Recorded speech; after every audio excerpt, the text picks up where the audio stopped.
नाजरीन आदाब, इस्तकबाल है। मैं हूं आपके साथ अबू हुरैरा। जम्मू एयरबेस पर हुए ड्रोन हमले ने कई सवाल खड़े कर दिए हैं। खासकर ड्रोन की पॉलिसी को लेकर भी बहस छिड़ गई है। इससे पहले भी दुनिया के कई ममालिक में ड्रोन हमले होते रहे।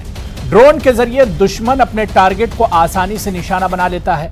खासकर मुसल्लह ड्रोन अब दुनिया के लिए नया खतरा बनते जा रहे हैं। इस बीच हिंदुस्तान ने दहशतगर्दाना सरगर्मियों के लिए ड्रोन इस्तेमाल किए जाने का मामला अक़वाम मुत्तहिदा में भी उठाया है। भारत ने कहा कि कम खर्च और आसानी से दस्तयाब होने की वजह से दहशतगर्द ग्रुपों की जानिब से नापाक मकासद के लिए इन फजाई और नीम फजाई प्लेटफॉर्मों का इस्तेमाल दुनिया भर की सिक्योरिटी एजेंसियों के लिए इम्कानी खतरा बन गया है। यानी दुनिया ड्रोन टेरर के निशाने पर है। सऊदी अरब समेत कई ममालिक इन ड्रोन हमलों का शिकार होते रहे।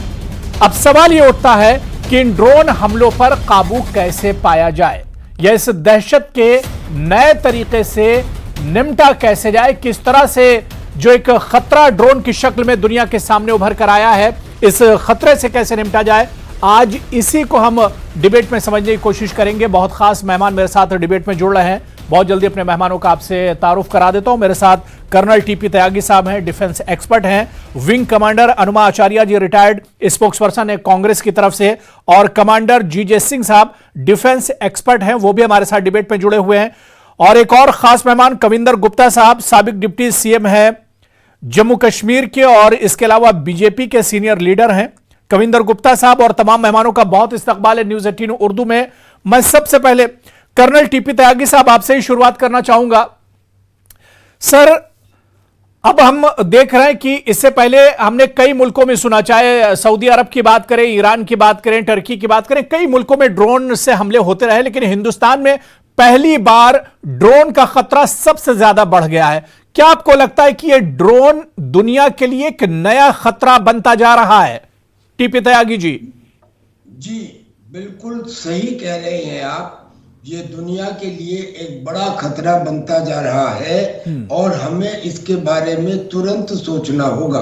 पहली बात, क्या ड्रोन का मुकाबला ड्रोन से किया जाए?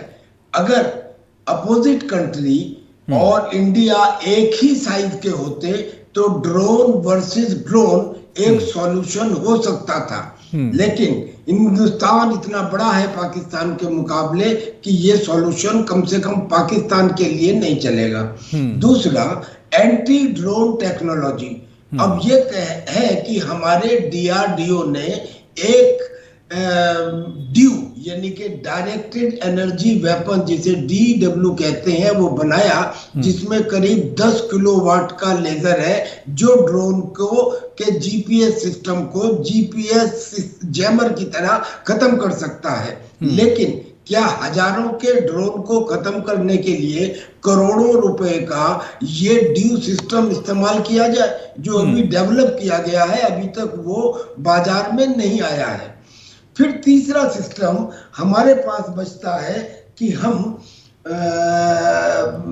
एडवांटेज अटैकर को कैसे खत्म करें, क्योंकि किसी भी कंट्री में ले लीजिए, जिसने ड्रोन का इस्तेमाल किया पहले उसको एडवांटेज मिला। ये एडवांटेज अटैकर के पास है, ड्रोन का एडवांटेज डिफेंडर के पास नहीं है।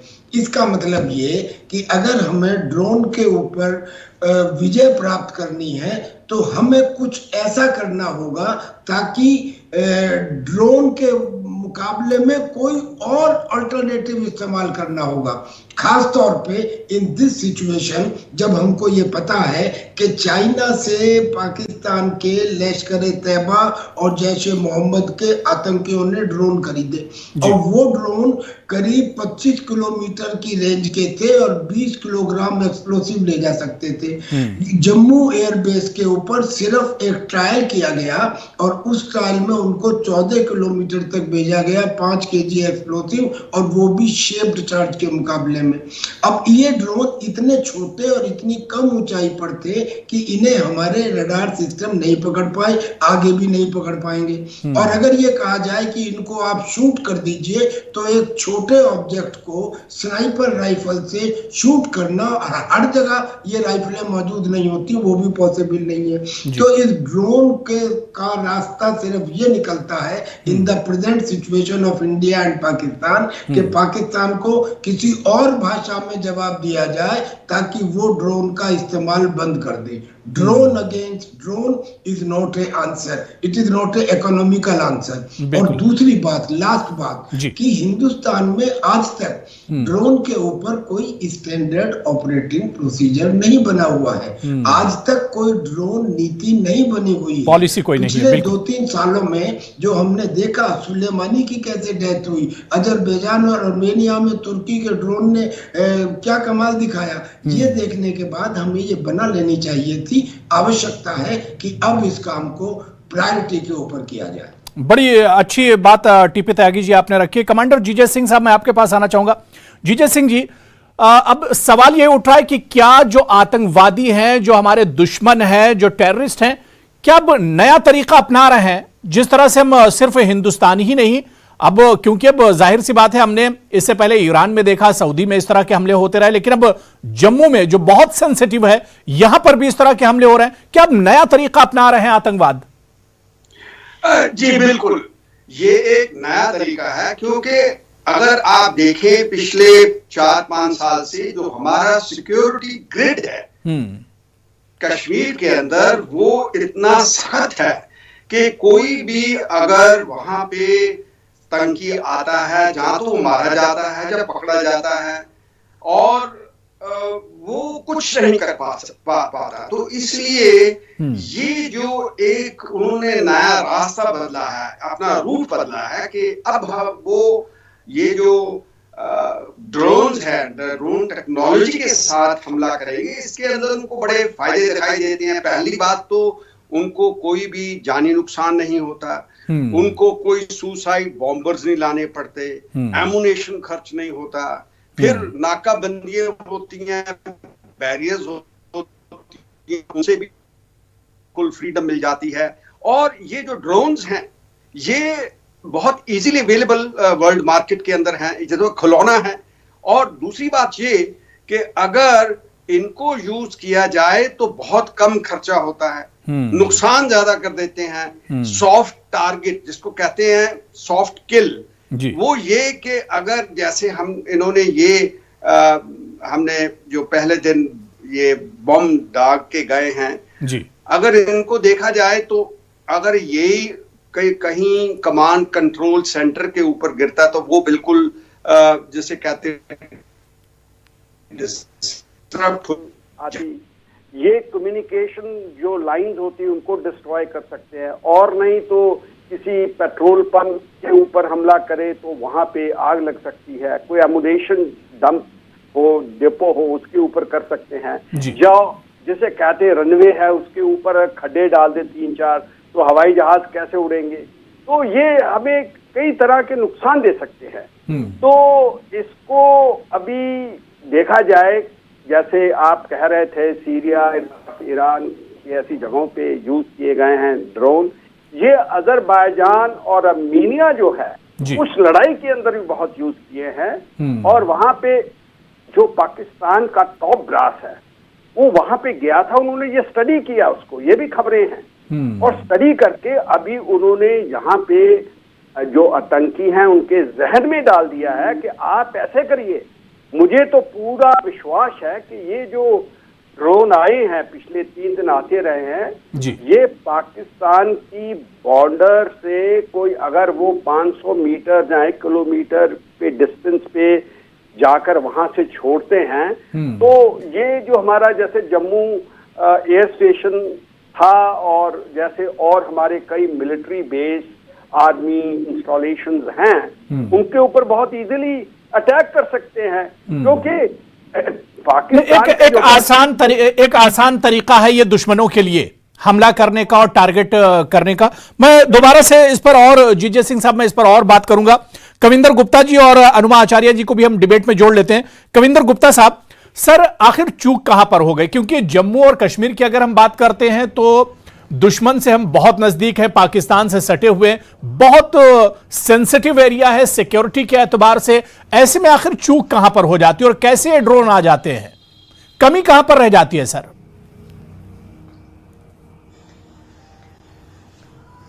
देखिए, जिस हिसाब से हमारे जनरल त्यागी और जनरल जीजे सिंह जी ने बताया है, खैर ये ज्यादा डिफेंस एक्सपर्ट हैं और इन्होंने जिस प्रकार से वो बात की है वो अपने आप में बड़ी महत्वपूर्ण है। जब हमारे डिफेंस के लोग कह रहे हैं कि इस ड्रोन का मुकाबला के लिए कोई नया तरीका अपनाना होगा, इससे जरूरी है कि पाकिस्तान जिस प्रकार से नित्य प्रति इस प्रकार की साजिशें करता है और खास करके जम्मू कश्मीर का बॉर्डर बड़ा सेंसिटिव है और जहां ये पिछले दिनों एयरफोर्स टेक्निकल एरिया में ये हुआ, ये मेरे घर से करीब 2 किलोमीटर की दूरी पर है। तो कहने का मतलब है कि वो जिस प्रकार से इन्होंने ये साजिश की है, इसमें हमारी तरफ से भी कुछ चूक नहीं होनी चाहिए। इस प्रकार की टेक्नोलॉजी को जल्दी से जल्दी अडॉप्ट करके इसका मुकाबला तो करना ही होगा। पिछले दिनों भी इन्होंने जिस प्रकार से 1-2 ड्रोन बॉर्डर के आसपास किए थे, तो उससे ये साफ जाहिर होता है कि पाकिस्तान की जो साजिशें हैं वो लगातार बढ़ती जा रही हैं। जम्मू कश्मीर में जिस प्रकार से नई चेंज आ रही है और जम्मू कश्मीर में जिस प्रकार से केंद्र सरकार की तरफ से बहुत से ऐसे चेंजेस लाने का कोशिश की जा रही है, तो शायद पाकिस्तान को ये वाजिब नहीं होता और पाकिस्तान इस प्रकार की कोशिशें करता है और इस प्रकार की हरकतें करता है। तो इस सभी में ये जरूरी है कि कोई ऐसी पॉलिसी बना करके या तो पाकिस्तान को इसके पूरे जगह पर आइसोलेट किया जाए और पाकिस्तान की जो करतूत है उसको कहीं ना कहीं बताने की जरूरत है, या वही तरीका है जिस प्रकार से सर्जिकल स्ट्राइक करके हमने पहले भी पाकिस्तान को चताया था और पाकिस्तान थोड़ी देर चुप रहा था। लेकिन इस प्रकार से जल्दी कोई एक्शन होना चाहिए, क्योंकि हमारे जो इलाके हैं बहुत ही सेंसिटिव है। वो कहीं भी किसी भी जगह पर जब ये ड्रोन वहां पर पहुंच गया टेक्निकल एरिया में, तो ये निशाना किसी जगह को बनाया जाता है। बिल्कुल, बहुत मुस्तैद रहने की जरूरत है और बहुत ज्यादा मोहतात रहने की जरूरत है। जिस तरह से ये हमला हुआ है, इसने कहीं ना कहीं एक तरह से अलर्ट हो जाना चाहिए अब इंतजामिया को और सिक्योरिटी एजेंसियों को। मैं विंग कमांडर अनुमा आचार्य जी आपके पास आना चाहूंगा, क्योंकि डिफेंस से आप भी जुड़ी रही। आपकी नजर में कमी कहां पर रह गई? कैसे जम्मू जैसे खित्ते में, जम्मू जैसे रीजन में और जो हमारा एयरबेस सिस्टम जो है वहां पर इस तरह का अटैक कैसे हो जाता है? कहां पर कमी रह जाती है? अबू साहब, मेरे ऊपर दोहरी जिम्मेदारी है और मैं बहुत जवाबदेही के साथ बोलूंगी कि ये जो हमला हुआ ऐसा नहीं था कि इसके बारे में हमें पता नहीं था, केवल हम प्रोएक्टिवली तैयार नहीं थे। अभी कर्नल त्यागी ने बहुत साफ बोला, एसओपी नहीं है हमारे पास। क्यों नहीं है एसओपी? क्यों हम ये अभी तक ये थंपिंग, ये जो हमारी आदतें हैं ना कि हम जैसे ही हमने एयर स्ट्राइक की, हमने स्ट्रैटेजी ये किया वो किया, ये सब जो तमाशे हैं इसको बंद करके इतने दिनों से डिफेंस एक्सपर्ट्स कह रहे हैं कि साइबर वॉर की संभावना है, आर्टिफिशियल इंटेलिजेंस की संभावना है, उसके वॉर की संभावना है। चीन इसका एक्सपर्ट है और ऐसा हो नहीं सकता कि चीन इसकी सुविधा पाकिस्तान को ना दे, क्योंकि उनके संबंध बहुत अच्छे हैं। तो ये चीज बैठकर ये जब हमारे सामने मालूम है, फिर भी बिल्ली अगर आंख बंद करके बैठी रहे। ये पहली सरकार है जिसके कारण सेना के बेसिस पर हमला हो रहे हैं। क्यों हो रहे हैं? क्योंकि इन्होंने अपने आप को जरूरत से ज्यादा, जितनी थी नहीं औकात, उससे ज्यादा इन्होंने अपने आप को बहादुर दिखाने की कोशिश की और सेना के ऊपर ये कंधे पर रख के अपनी गोलियां चलाते रहे। अब धीरे धीरे करके, जैसे आप देखिए, लेकिन अनुमा आचार्य जी देखिए, इस अनुमा आचार्य जी, अनुमा जी पूरी बात नहीं, मेरा एक सवाल ले लीजिए, उसके बाद अपनी बात भी पूरी कर लीजिएगा। मैं ये कह रहा हूं कि छोटे मोटे ड्रोन के इस तरह के अटेम्प्ट तो हमारे पास होते रहे, लेकिन पहला ये इतना बड़ा अटेम्प्ट हुआ है जिसमें एक तरह से अटैक हुआ है एयरबेस पर, और इसके अलावा दूसरे मुल्कों की भी आप बात कर लीजिए कि उन पर भी इस तरह के अटैक होते रहे हैं।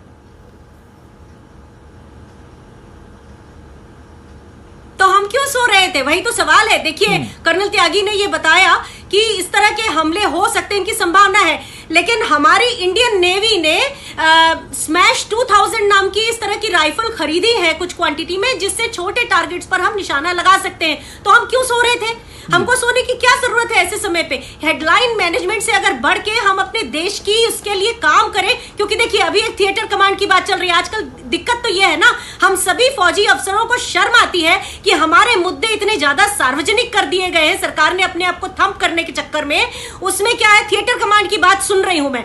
भाई थिएटर कमांड में आप अपनी कंसोलिडेटेड रिसोर्सेज को अलग अलग कर देंगे, तितर बितर कर देंगे, उससे तो बेहतर है सबसे पहले आप साइबर कमांड बनाने की बात करें, जिसका खतरा चीन हमारे सिर पे आके बैठ गया, उसके बाद हमारी समझ में नहीं आया। और अभी सीधे हम पाकिस्तान को कह रहे हैं, यानी कि हम अपने इंटेलिजेंस फेलियर की बात नहीं करेंगे, जो नेशनल इन्वेस्टिगेशन एजेंसी है उसकी बात नहीं करेंगे, हम एनएसजी की बात नहीं करेंगे। हम कितनी ग्रॉस तरीके से फेल होते चले जा रहे हैं, इसका क्या कारण है ये देखना पड़ेगा हमको। अंदर गिरेबान में झांक कर देखना पड़ेगा कि ऐसा क्या हो गया है कि हमारी इतनी सतर्क सेना के बावजूद जो इंटेलिजेंस एजेंसीज हैं, जो होम मिनिस्ट्री के अंडर काम करती हैं, वो इतनी सतर्क नहीं है। बहुत सारे अधिकारी ये कह नहीं पाते सामने, लेकिन थैंकफुली मुझे ये प्रिविलेज मिलता है कि मैं इनके ऊपर भी सवाल उठा सकूं, सरकार की इतनी सारी कमजोरियां हैं इनके ऊपर बात कर सकूं। नहीं, बिल्कुल जाहिर सी बात है कि अब सरकार को भी सोचना होगा कि किस तरह से इस नए चैलेंज से निपटा जाए, क्योंकि हमने अजरबैजान का जिस तरह से तस्करा हुआ, ईरान का तस्करा हुआ या सऊदी अरब की बात हुई कि यहाँ पर ड्रोन हमले होते रहे, लेकिन हिंदुस्तान पर पहला ये बड़ा हमला है। हालांकि अच्छी बात अनुमा आचार्य जी ने कही कि पहले से हमारी तैयारी होनी चाहिए थी, दुनिया के साथ हमें चलना चाहिए और वक्त के साथ हमें चलना चाहिए था। मैं टीपी त्यागी साहब आपके पास आना चाहूंगा। टीपी त्यागी जी, क्या पूरे दुनिया की अगर हम बात करें और हिंदुस्तान की भी अगर हम बात करें कि अब इस तरह के चैलेंजेस से निपटने के लिए क्या कुछ करने की जरूरत है, किस तरह से तैयारी की जाए? पूरी दुनिया के लिए बहुत बड़ा खतरा है ये। जी, दरअसल में सभी चीजें स्पेस, टाइम और इंडिविजुअल के हिसाब से बदलती हैं। अगर यही सवाल अजरबैजान और अर्मेनिया के बीच में होता, जो करीब करीब एक दूसरे के बराबर के मुल्क हैं, तो इसका आंसर डिफरेंट होता।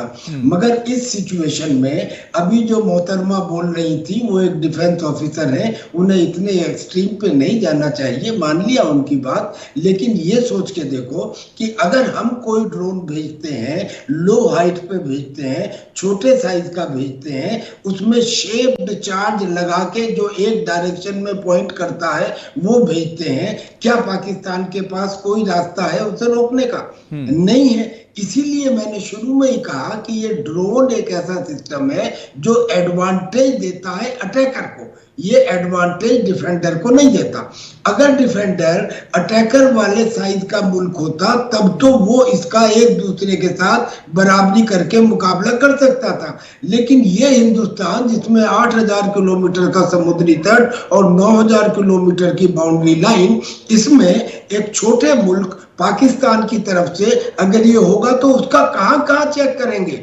इसलिए मैंने कहा कि, और दूसरी बात, पाकिस्तान को जब अब FATF में लाख झूठ बोलने के बाद भी वो ग्रे लिस्ट से बाहर नहीं आ सका, लिहाजा अब उसने कहा कि मैं 2003 की उस सीज फायर पॉलिसी का क्या करूं, कश्मीर के मुद्दे को जीवित रखना है, कन्वेंशनल वार हिंदुस्तान से लड़ नहीं सकता, आतंकी भेजता हूं वो वहां मार दिए जाते हैं, तो मैं कोई नई चीज निकालूं। लिहाजा उसने ये ड्रोन का इस्तेमाल शुरू किया। पहले उसने एक्सप्लोसिव भेजे, कुछ एमिनिशन भेजे, अब उसने उसमें एक्सप्लोसिव और एक ड्राई रन करके देखा एयरफोर्स जम्मू एयरपोर्ट के ऊपर। आवश्यकता हमारी ये है कि हम ड्रोन को पूरी तरह बंद भी नहीं कर सकते कि जो भी ड्रोन दिखाई दे उसे गोली मार दो, वो या उसको जैम कर दो। पहली बात तो जैमर बहुत महंगा है, हजारों का ड्रोन है, और जो जैमर सिस्टम है या जो हमारे डायरेक्टेड एनर्जी वेपन्स हैं जो DRDO ने तैयार किए हैं वो करोड़ों में है, तो कहां रखेंगे, और अभी तैयार भी नहीं हुए हैं। तो लिहाजा टेक्नोलॉजी से इसको नहीं रोका जा सकता। और अगर हम अपने ड्रोन के ऊपर प्रतिबंध लगाते हैं कि कोई भी ड्रोन आए तो उसे मार दो, तो फिर हम कॉमर्शियल यूज कैसे करेंगे? अगर बॉर्डर एरियाज में खून और मेडिसिन की जरूरत पड़ी कैसे पहुंचाएंगे? अगर एग्रीकल्चर के अंदर हमें कहीं पे कोई स्प्रे करना पड़ा कैसे करेंगे? अगर हमें इंफ्रास्ट्रक्चर को मॉनिटर करना पड़ा कैसे करेंगे?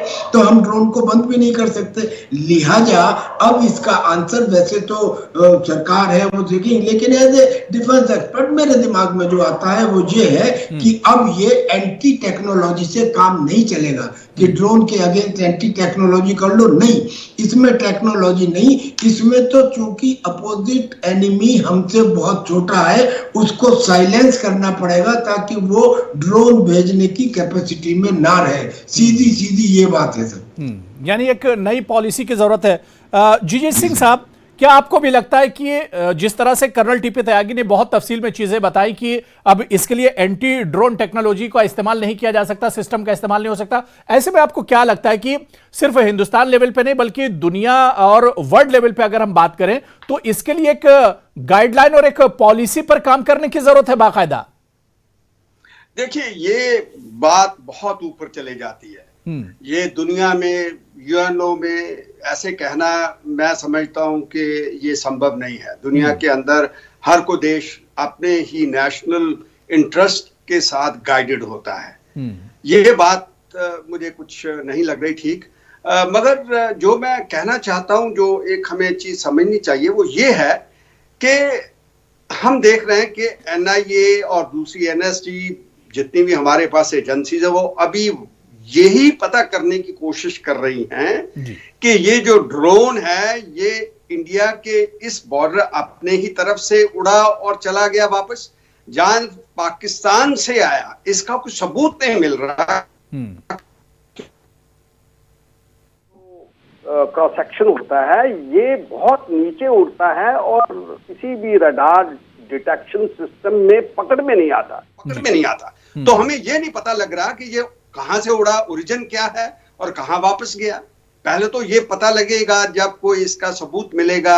हाँ, अगर हम कोई ड्रोन को गिरा के उनका देखते कि चाइना का बना हुआ है, कहां का बना है, क्या इक्विपमेंट है, क्या मार्किंग है, फिर भी कुछ पता लगता। ना तो हम उसको मार गिराए, ना हम उसको पकड़ पाए रेडार के ऊपर। तो अभी ये चीज बिल्कुल साफ नहीं हुई और इसलिए हमारी ये एजेंसीज काम कर रही हैं इस डायरेक्शन के अंदर। दूसरी बात ये कि अगर हमें खतरा है तो हमें ये जो लेजर बेस्ड, जैसे त्यागी साहब कह रहे थे, डायरेक्टेड एनर्जी वेपनरी सिस्टम होते हैं और विंग कमांडर आचार्य जो हैं उन्होंने ये बात की है कि स्मैश 2000 ये जो सिस्टम है ये कारगर माना गया है। मैं इसके बारे 2 लाइनें कहना चाहता हूं कि ये भी लेजर के ऊपर बेस्ड है और साथ में इसमें जो फायरिंग कंट्रोल होता है वो कंप्यूटराइज होता है और इसके अंदर एक साइट होता है। वो साइट जो है उसको इलेक्ट्रो ऑप्टिकल साइट कहते हैं, सेंसर्स लगे होते हैं। तो जब हम उसको देखते हैं, कोई जैसे अभी आए थे हमारे ऊपर ये ड्रोन आए थे, अगर उसकी तरफ हम वो गन को करते हैं तो अगर वो साइट के अंदर आ जाता है, इसके सेंसर होते हैं तो ऑटोमेटिक फायरिंग करके गिरा सकते हैं। ये बड़ा बिल्कुल यानी ये तमाम चीजें एक तरह से नई टेक्नोलॉजी से और टेक्नोलॉजी में जिस तरह से जो बदलाव हो रहे हैं उनसे तमाम चीजें जुड़ी हुई हैं। मैं कविंदर गुप्ता जी आपके पास आना चाहूंगा। कविंदर गुप्ता जी, क्या आपको लगता है कि अब हमें बदलाव के साथ, वक्त के साथ जो बदलाव हो रहा है उसी के साथ चलना होगा? अब अगर हम पहले से तैयारी करके नहीं चलेंगे तो इसी तरह के हमलों का सामना करना पड़ेगा। देखिए, भारत की जो सेना है, भारत का जो डिफेंस सिस्टम है, दुनिया में एक बड़ी ताकत रखता है। अपने देश को कोसना और इस प्रकार की बातें करता मुझे लगता है कि एक आर्मी अफसर के लिए ठीक नहीं है। जहां तक टेक्नोलॉजी का प्रश्न है, हिंदुस्तान अपने डिफेंस गलत बोल रहे हैं। मैंने मिनिस्ट्री ऑफ होम अफेयर्स के अंदर जो चीजें हो रही है उसके लिए जी गलत बात कर रहे हैं। जो नहीं कहा वो नहीं कोट करेंगे। यहाँ पर राजनीति नहीं हो रही। जो कहा नहीं है वो नहीं कोट करेंगे, जो कहा है वो कोट करें। ये यहाँ पर राजनीति आप कर रहे हैं, आप कर रहे हैं। हमारी अनुमाचार्य जी, गलत कोट नहीं करेंगे आप कोट जहां तक करिए जो मैंने पाकिस्तान बोला का सवाल है, गलत कोट नहीं करने दूंगी। मैं पहले ही कहता हूं कि जहां तक मैं कहता हूं कि 1971 में भी हमारी सेना के पास जो भी कुछ था, उसके बाद हमने पाकिस्तान के 90,000 सैनिकों को गिरफ्तार किया था। नहीं सर अब हम 21वीं सदी में सर हैं और अभी टेक्नोलॉजी का दौर है, कंप्यूटर का दौर है। हमें इस टेक्नोलॉजी के दौर के हिसाब से ही चलना होगा, तभी हम दुश्मन से आगे जब हम सोचेंगे तभी हम दुश्मन को जवाब दे सकते हैं। अनुमा आचार्य जी, लास्ट कमेंट आपका। अनुमा आचार्य। मैं बिल्कुल आपकी सख्त आपत्ति दर्ज करती हूं। मैंने ये कहा कि हमारी जो इंटेलिजेंस एजेंसी है उनका फेलियर है। सेना से तो मैं खुद आती हूं, अपनी सेना का सम्मान करती हूं। एक और आपत्ति दर्ज करूंगी कर्नल साहब के ऊपर। मैं मोहतरमा नहीं हूं, हमें एक कोड ऑफ एड्रेस है हमारा, उसका हमें ध्यान रखना चाहिए, चाहे किसी फोरम पर हो। और सबसे बड़ी इंपॉर्टेंट चीज ये है जो मैं कहना चाहती हूं, जब व्हीकल विद आईईडी हो सकता है तो ड्रोन विद आईईडी भी हो सकता है। और हमें अभी इंटेलिजेंस एजेंसी की रिपोर्ट आने तक इंतजार करना चाहिए। पाकिस्तान को तो हम ब्लेम कर रहे हैं, लेकिन बहुत सारी ऐसी चीजें हैं जो राजनीतिक लेवल पे हो रही है। जब भी एक वार्ता हुई है जिसमें राज्य स्टेटहुड की बात हुई है, तो इसका टाइमिंग उस तरह से है, तो यह हमें ध्यान रखना पड़ेगा। जब तक हमारे पास इसकी रिपोर्ट नहीं आती तब तक हम बात वो करें जो जायज बात है। सबसे इंपॉर्टेंट चीजें ये है कि हमको हमारे साइबर वॉर के लिए, हमारे ऊपर साइबर वॉर के लिए, आर्टिफिशियल इंटेलिजेंस के लिए, ड्रोन के लिए, इनके ऊपर फोकस करने की जरूरत है, बजाय थिएटर कमांड के नाम पर तीनों सर्विसेज के बीच में डिफरेंसेस लाने के। बहुत साफ बोलना चाहती हूँ।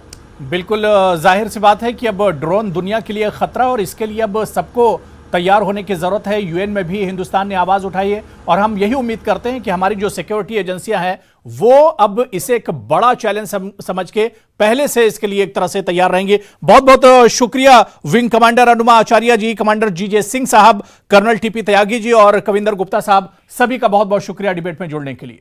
आदाब।